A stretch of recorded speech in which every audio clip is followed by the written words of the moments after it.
Ibihe vyiza nivyo ndabipfurije mwese abanywanyi bacu muriko murabana natwe mu makuru n'ibiganiro vya misi yose tuba turiko turabashikiriza, nizere ko mumeze neza aho muri irya nino hatandukanye. N'umwanya w'amakuru agezweko ariko aravugwa cane irya nino, ayavugwa mu Burundi, avugwa mu karere ka Afrika y'ubuseruko, avugwa irya nino kw'isi yose turagenda tuyagarukako mu buryo buramvuye. Gira uraje ushikirwa n'amakuru n'ibiganiro mwene nk'ibi tugushikiriza, ico utegerezwa gukora conyene ni ugufyonda kuri subscribe tugashirako inkuru ukaba mu bambere bashikirwa nazo. Ano makuru katuyatangurire ku nkuru iciye ku masonga. Leta zunze ubumwe za Amerika zirahakana uruhara mu kwica ingabo nkuru z'Uburusiya muri Ukraine. Ubushikiranganji bwo kwivuna abansi muri Amerika burahakana ko Amerika ataruhara rwa gisirikare rweruye ifise mw'iyicwa ry'ingabo z'Uburusiya z'amapete yo hejuru ziri kurwanira muri Ukraine. John Kirby ajejwe gutangaza amakuru mu biro vya gisirikare muri Amerika, Pentagone, abeshuje ivyo vyagiriji inyuma y'inkuru ifise uburemere yasohowe n'ikinyamakuru ca Amerika The New York Times, kigaruka kuri ivyo vyagiriji congera cerekana muri rusange ingene Amerika ishigikiye igisirikare ca Ukraine. Kirby aremera adahingishanya ko Amerika yahaye inyigisho z'iperereza abasirikare ba Ukraine kugira ibafashe kurwanira igihugu cabo, ariko bagahakana ko ataruhara ifise mu kwerekana ahari abajenerali b'Uburusiya kugira vyorohe ko Ukraine ibica. The New York Times kuwa gatatu mw'ijoro yemeje ko iperereza rya Amerika ryafashije Ukraine kumenya ahanyegeje abajenerali b'Uburusiya no kubica kuva Uburusiya butangura gutera Ukraine.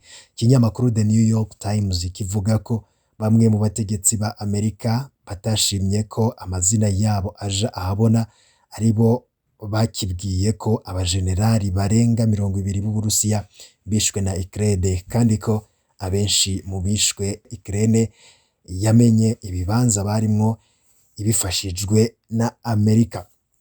Aho impande zihurira nuko Ukraine akenshi idahusha mu gutera ibirindiro biriko ingabo nkuru z'Uburusiya. Mu ndwi iheze habuze gato ngo itere ikirindiro cari cagendewe n'umukuru w'intwazangabo z'Uburusiya. Amakuru ataremezwa n'impande zose akaba avuga ko Ukraine yagavye ico gitero inyuma y'amasaha make General Valery Gerasimov atwara ingabo zose z'Uburusiya ahavuye. Ikinyamakuru The New York Times kivuga ko Amerika itanga amakuru yahari ikirindiro gikuru c'ingabo z'Uburusiya ziri ku rugamba, ariko Uburusiya nabwo bugahindura cane aho bushira ibirindiro vyabwo.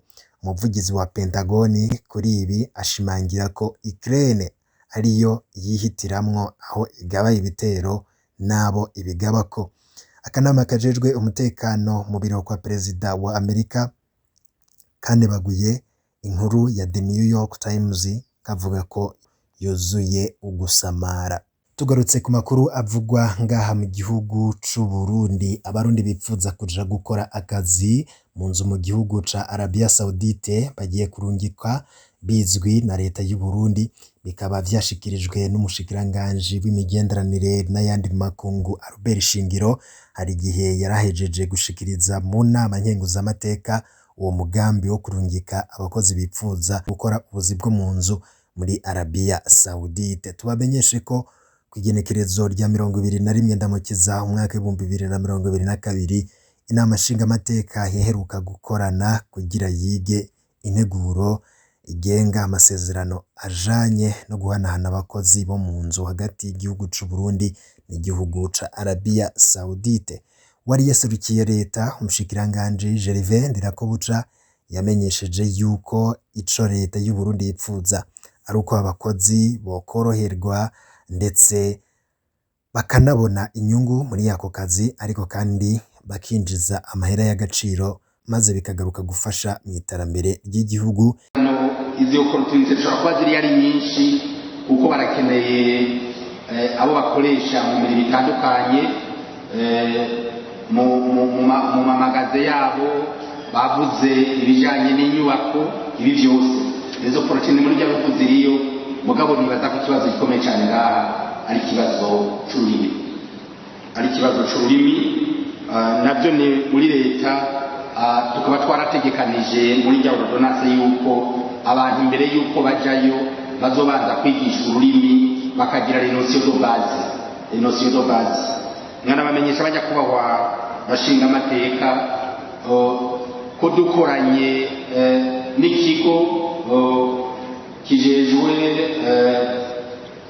uruja n'uruza oye, turiko tugira conception dukoranye n'ubushikiranganje bw'abakozi n'akazi, turiko tugira conception ya passport bazoba bafise ibagenganye na by'ukuri ko aba bagiye gukora iki gikorwa.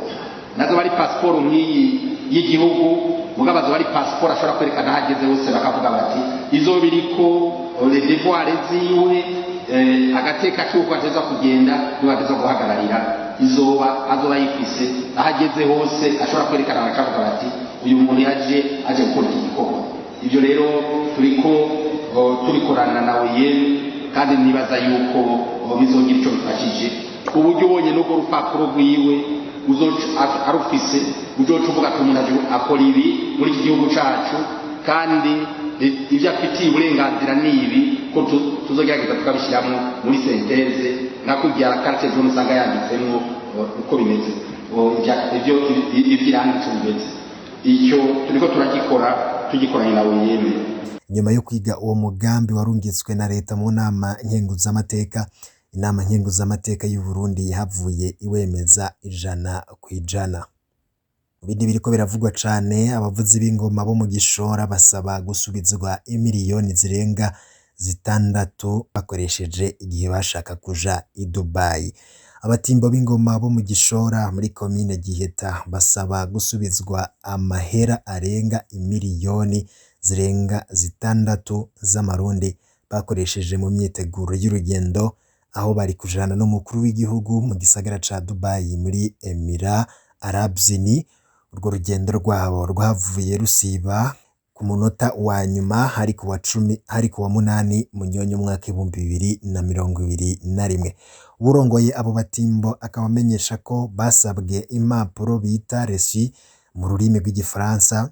Izo nazo ngo nizo zerekana ahantu barara, aho bapfungurira, udutike twerekana uko bagiye biyunguruza. Ivyo navyo bitabonetse, aho mafaranga nayo bazosubizwa. Umuyobozi mukuru mu bushikiranganje bujejwe imico kama akavuga ko hari ibiriko birakogwa kugira ngo bayasubizwe, ni mu gihe umushikiranganje w'ikigega ca leta aherutse kwandikira umushikiranganje ajejwe ingenzi amubwira ko ata mpapuro zerekana ingene abo batimbo bakoresheje ayo mahera zihari. Nayo muyandi ariko aravugwa cane irya nino. Iduza ry'amafaranga y'itike yo kwiyunguruza ryakiriwe nabi cyane n'abanyagihugu bo mu gisagara ca Bujumbura. Bamwe mu baganiriye na radio Inzamba Gateka kawe bamenyesha ko iryo duzwa rije gusongera isibe mu bukene busanzwe bwugarira abanyagihugu. Tubakurikire.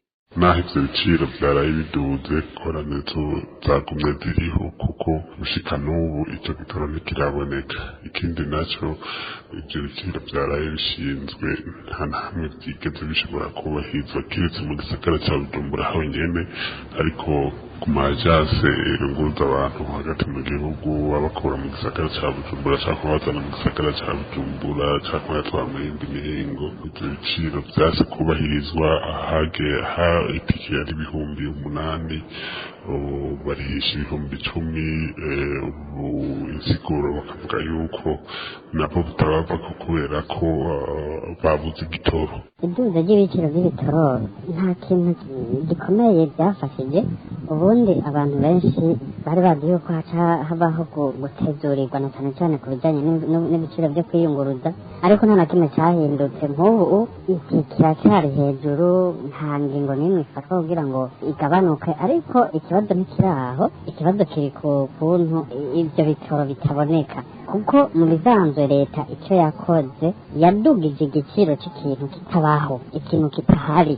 Ibiciro by'ibifungurwa bya nkenerwa bakenera minsi yose byamaze navyo kuduga ku rugero rwo hejuru, imishahara yagumye kwa kundi. Tukibaza tuti none leta ko ivuga yuko ikunda abanyagihugu, iryo duzwa ry'ibiciro by'ibitoro, iryo duzwa ry'ibiciro vyo kwiyunguruza rije gufasha iki abanyagihugu? Abanyagihugu basanzwe bakenye, bari mu bibazo ntangere. Reka twari twanagize n'Imana, abayapani bari batanze imfashanyo y'igitoro. ico gitoro cari caciye kigurishwa, bakavuga yuko ngo kizofasha mu rindi terambere ry'igihugu. Kubera ko ico gitoro kitagumijweho kugira ngo gishobore gusahiriza Uburundi n'abarundi muri kino gihe c'ibura ry'ibitoro.